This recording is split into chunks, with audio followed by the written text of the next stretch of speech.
But before you actually get into, looking at strategies and what to do and how to deal with all the comments and all the feedback you receive, you have to start from the basics. And the basics really is, what are your foundational guiding principles?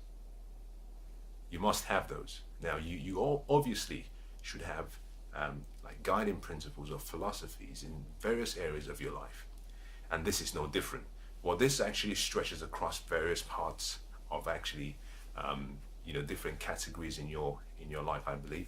But I think you must actually start by looking very closely or developing what I call your set of philosophies about how to deal with all the negativity that comes your way. So what I will do in this next few minutes, first of all, before I go into strategies, is actually share with you some of the guiding principles that have actually kept me on the straight and narrow. They've kept me when I felt discouraged and when I felt as though things were actually falling apart.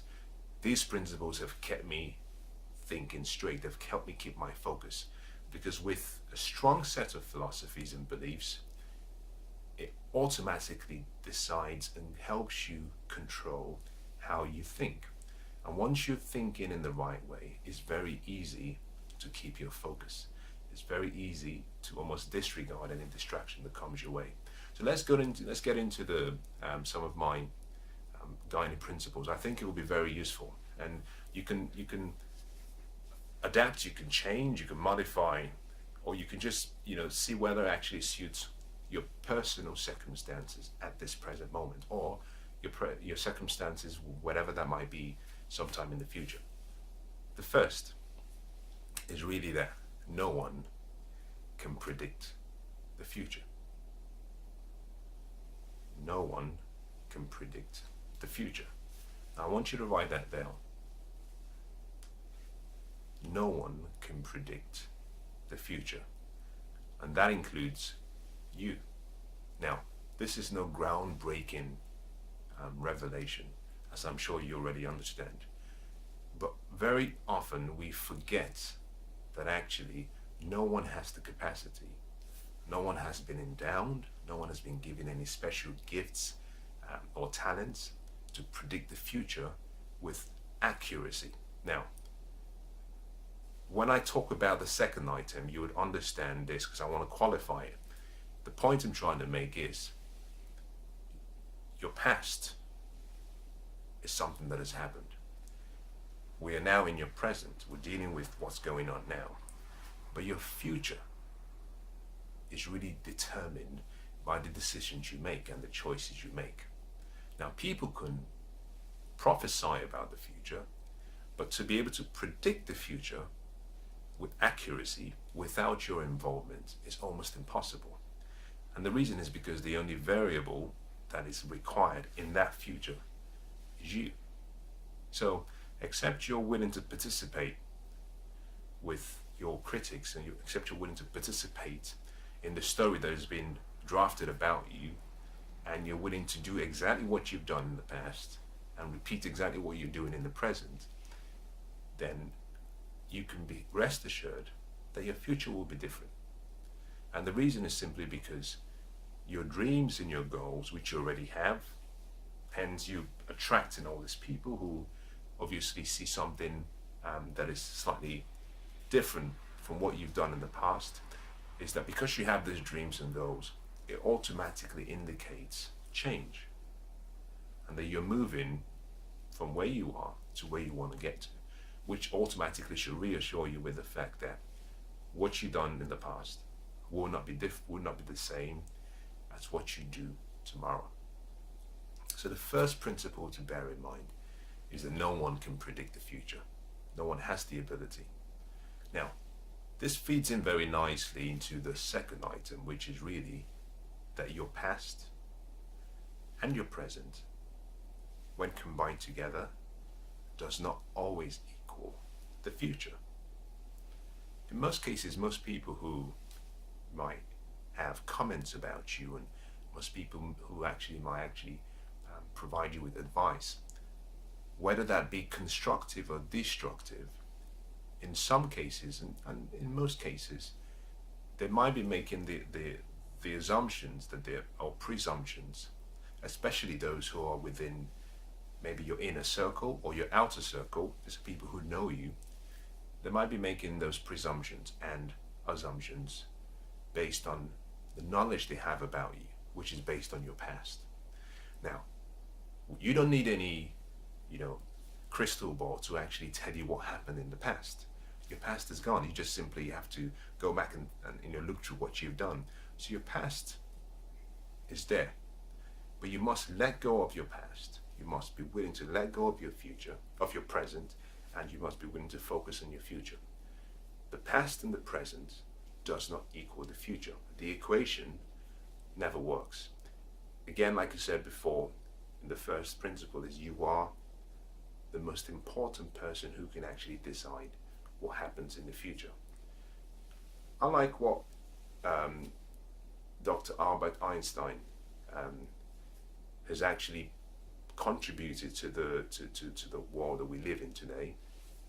I like the level of sacrifices he's had to make to actually raise our awareness about what is possible.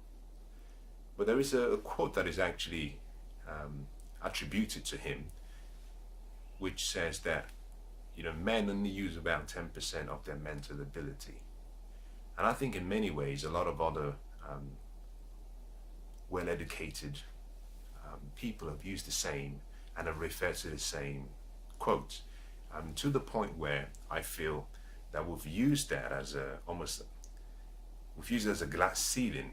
It's become almost a limiting thought in the minds of most people, where people simply say, well, if you want to be a genius, you just have to use 11% of your mind.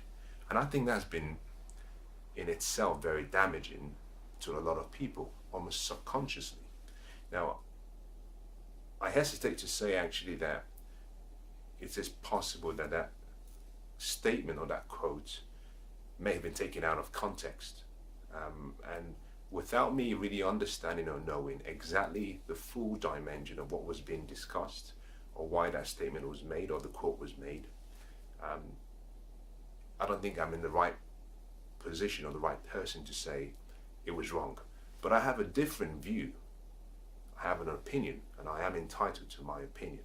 But I have a different opinion to that quote. And let me address my opinion. That is simply that no one has in the past been able to measure anybody's mental ability completely. And the reason is simply because your mental ability really deals with a combination of what you've done, but also what you can do. And although you have your IQ test and all the standard testing methods, which have been questionable in relation to success and what people achieve in the future, although you have all those tests, they only have the capacity to measure what you're capable of doing based on your past and what you've done up until the present. What they cannot tell you is what could potentially happen in the future, because that is based on your potential. You see, we're dealing with two opposites here. One is actually what you know based on what you've done, and the other is actually the future based on what you're yet to do. And there is no standard testing method that exists that can do it. And I don't think actually in the future that will be possible. And the reason is simply because, in my opinion, I think that the potential of each human being is unlimited. That's my view. I think that we're individually endowed in such a way that we can be, we can do, we can have anything we can dream about, if we are willing to create that picture of what we want, create that future using our imagination, to document it and crystallize it in a tangible form by giving it permanence on paper, by identifying the sacrifices that need to be made, the strategy, the plan that needs to be well executed to achieve it, by resolving that we would never give up, by taking massive action, and by consistently, daily improving our efforts every single day as we march towards the direction of that dream. I personally belief that it's achievable, that if you can conceive of anything in your heart and you can genuinely believe it and you're willing to sacrifice what and put in the work needed, that you can achieve it. So my view really is that the potential of anyone is unlimited. What that simply means is actually that you cannot measure it. That where do you stop? Because who are you to actually say this is actually what my potential is? And the point I'm making here is simply that because your critics are really trying to predict the future, automatically they're wrong. Because no one has the potential, no one has the capacity to measure what you can do. So have this at the back of your mind. Just to recap, the first guiding principle really is that no one can predict the future. No one, not even you. Which means automatically that any comments that are made, any observations that are noted about you are wrong, because you're yet to actually live in that future, which means through the power of your choice and the decisions you make, you can change the outcome. The second really is that the past you've lived and what you've done, plus the present and what you're doing today, does not equal the future. The equation doesn't work. That the future itself depends on you, and it's a choice you make. And the point I want to make as we move into item number 3 really is that understanding these first 2 principles almost gives you the peace of mind to stay calm, to almost relax. Because what it simply means is that you were the only one in the kitchen making the soup. That the comments you receive are like ingredients. No one else comes into that kitchen, just you. Now, because you're the only chef in that kitchen, they can give you as many ingredients as you want, but you already have a set menu. And therefore, if you can stay focused and follow the instructions and the cooking guidelines on the menu, you can produce the dish you want, and it's going to taste really good. If on the other hand you actually get distracted and you take one of the ingredients that was not supposed to be in that final dish and you put it in the dish, you automatically alter the outcome. You automatically change the future. So the point here is just remember this. Your past, your present does not equal the future, and no one can predict the future. Now this kind of very nicely leads into number 3.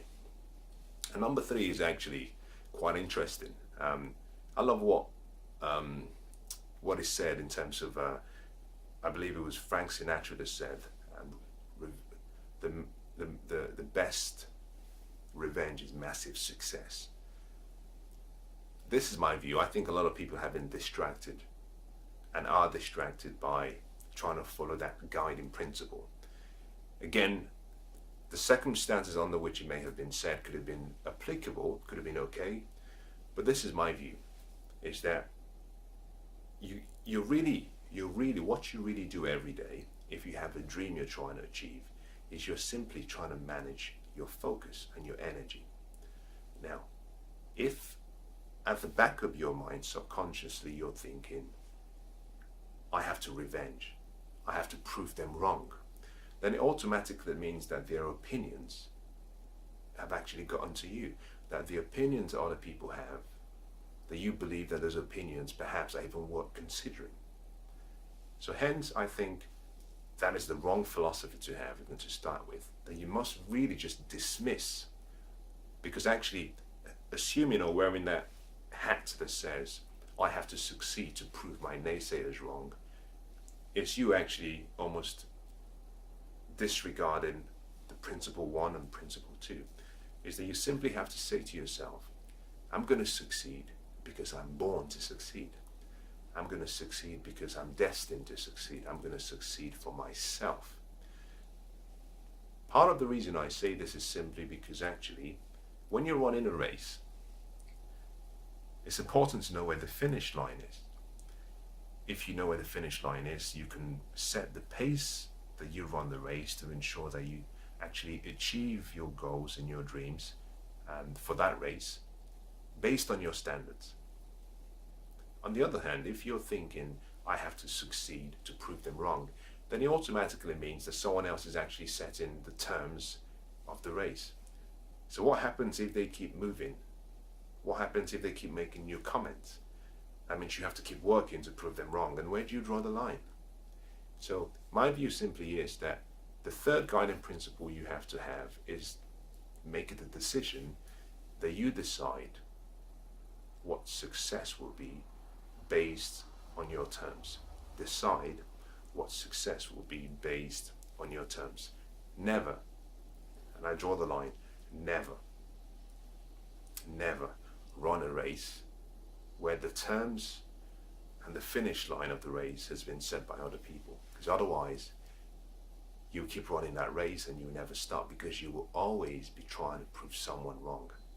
Now, this leads into one that I think I might spend just a little bit more time on, which is really number 4. And that has to do with understanding really the source and the impact of where the advice and the feedback comes from. This really has to do with family and understanding how to deal, as a guiding principle, how to deal with comments from your family, but also comments from your external, maybe your external associations or people around. This is my view. Anyone who sits outside what you call your, you have your inner circle, you have your outer circle. Anything that sits beyond the outer circle, that comes back as maybe advice that hasn't been asked for, that comes back as any form of criticism, any form of complaints, any form of your naysayers, I think you can disregard it. You can very easily just shake it off. But how do you deal with comments from people who actually know you, from the inner circle and some of the outer circle members? One of the principles you have to understand, and you must have, is simply that no one really knows you at your core. And because they don't know you, they don't understand you. And because they don't understand you, you have to live in accordance with that vision or that dream that you have. Now, I say this simply because history affords us with great examples of people who have been told you're never going to amount to anything. People who have been told you will fail. People who have been told you're no good. People who have actually been told that we've had parents who have told their kids, I wish I had actually aborted you. Or people who have actually said to their kids, I actually tried to abort you a few times, which is really sad, which is very sad. But what history has shown us, and you can go from and I can name various examples, but what history has shown us is that people's opinions of you do not always become your reality, except you allow them. So let's use an example of this, because I think this will probably give you a much better context. If you've actually heard of the story of David and Goliath, fascinating story. A story about an underdog taking on a giant. Now we've discussed, we've debated the story for so long, but it's actually one that actually provides a source of inspiration to us every time we hear it again. But I want to take you back on the journey. The account of the story really says that David's father had a number of sons. A prophet came to David's father and said, the next king of Israel is going to be one of your sons. And I have come to anoint the next king. So I want you to bring your son so I can actually anoint the right one.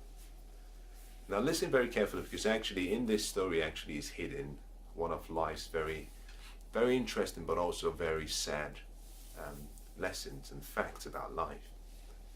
Jesse, who is David's father, brings out the first son, who he is actually, well built, he's strong, he's good looking, he's actually in the army, he's in the Israeli army. So he's big, he's strong, he has all the qualities, all the external qualities to be a king. The prophet looks at him and says, "Nah, not him." Jesse brings out the second. Again, another son who is big and strong, good looking, is in the Israeli army as well. The prophet looks at him and says, "I'm sorry, not him."